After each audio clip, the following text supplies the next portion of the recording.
আসসালামু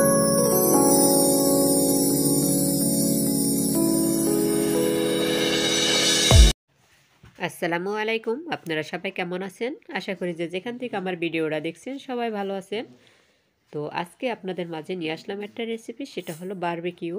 তো বারবিকিউটা কে পছন্দ না করে বলুন তো? তো আমি কিভাবে আজকে বারবিকিউটা করেছি সেটাই আপনাদের মাঝে শেয়ার করব। তো আমি খুব সহজভাবে বারবিকিউ রেসিপিটা আপনাদের মাঝে শেয়ার করতেছি।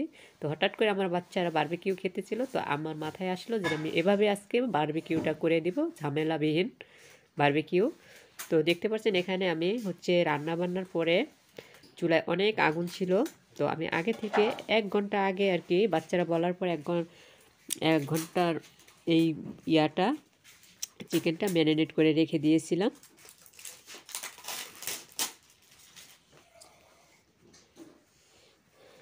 তো ম্যারিনেট করে রাখার মানে আপনারা যত বেশি রাখবেন ততই মজার হবে।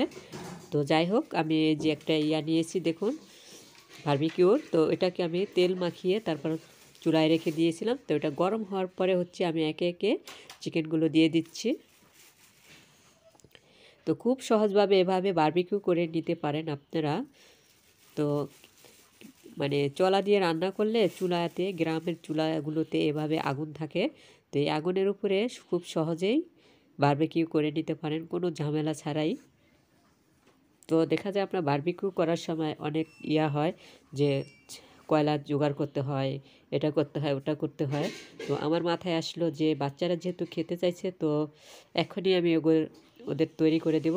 তো আমি রান্না করার আগে চিকেনটা নামিয়ে ভিজিয়ে রাখছি, তারপর ভিজানোর পরে ম্যারিনেট করে রেখে দিয়েছি। রান্নাবান্নার শেষে আমি এটাকে বারবিকিউ করে করে নিচ্ছি।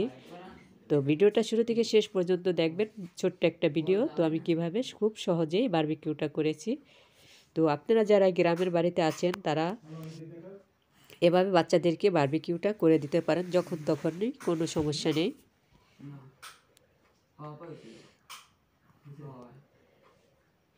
তো আমি এভাবে মাছের বারবিকিউ, তো এই চিকেন বারবিকিউ বাচ্চাদেরকে করে দিই আর কি, অল্প তল্প যখনই করি। তো দেখুন আমার ওই পিঠটা কিন্তু হয়ে গেছে। তো এখন আমি উল্টিয়ে দিচ্ছি এটাকে খুব সহজভাবেই। এই যে দেখুন, কোনো ঝামেলা নেই।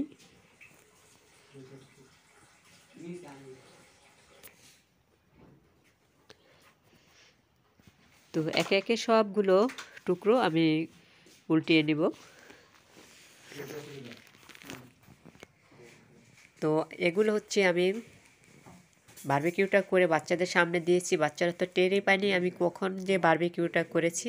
তো আমার ছেলে মেয়ে বলতেছে, আম্মু কখন করলেন এটা? আমি বলছি এটা আমি জাদু দিয়ে করেছি। কারণ আমি যখন বারবিকিউ করি তখন এটা জোগাই, ওটা জোগাই, মানে ওরা তো দেখতেই পায়, সামনে থাকে। তো আজকে আমি এভাবে করেছি, তো কেউ টেরই পায়নি। তো ওরা তো ভাবতেছে কীভাবে করছেন আপনি। আমি বলছি যে এভাবে এভাবে করে নিয়েছি।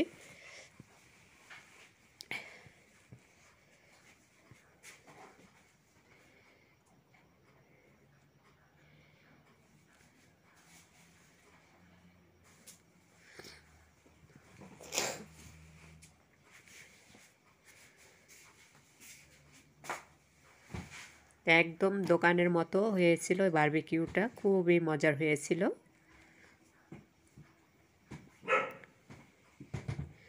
দেখুন এই যে আস্তে আস্তে বারবিকিউটা খুব সুন্দরভাবে হইতেছে। আর আমার চুলার ভিতরে কতটা মানে আগুন, কয়লা দেখুন আগুনে কেমন করতেছে, একদম লাল লাল আগুন হয়ে করতেছে কয়লাগুলো।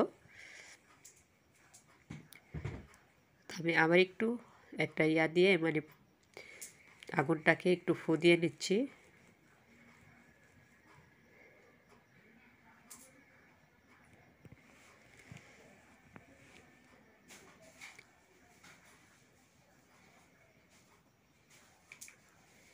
তো আবার আমি একটু উল্টিয়ে পাল্টিয়ে নিচ্ছি। তো এভাবে উল্টিয়ে পাল্টিয়ে নিলেই বারবিকিউটা খুব সুন্দর হবে।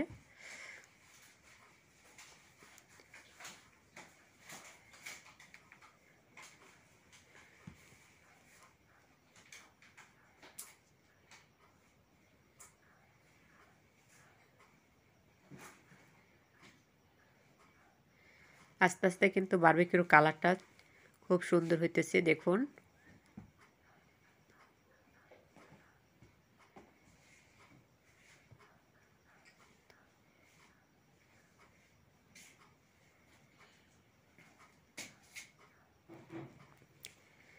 তো বারবিকিউর এই ইয়াটা হচ্ছে আমি জাপান থেকে নিয়ে আসছিলাম যখন আমি জাপান গিয়েছিলাম।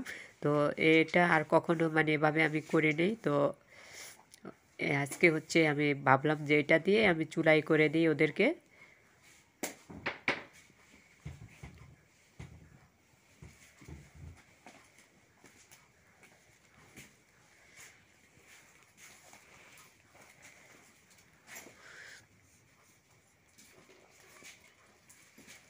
দেখুন এই যে আমার বারবিকিউ হয়ে গেছে। তো আমি চুলা থেকে কিন্তু নামিয়ে নিচ্ছি বারবিকিউটা।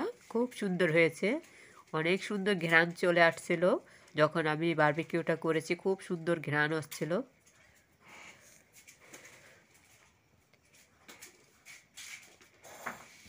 তো হয়ে গেল আমার বারবিকিউ। দেখুন খুব সহজেই তৈরি করে নেওয়া যায়, কোনো ঝামেলা ছাড়াই। তো এটাও আমি নামিয়ে নিয়েছি চুলা থেকে। এই যে তো এখন হচ্ছে এই যে আমার বারবিকিউ রেডি। তো আমি ঘরে নিয়ে বাচ্চাদেরকে দিয়েছি, দেখুন খুব সুন্দর হয়েছে। তো এভাবে আপনারাও করে নেবেন। তো আজকের ভিডিওটা কেমন হয়েছে অবশ্যই জানাবেন। আল্লাহ হাফেজ।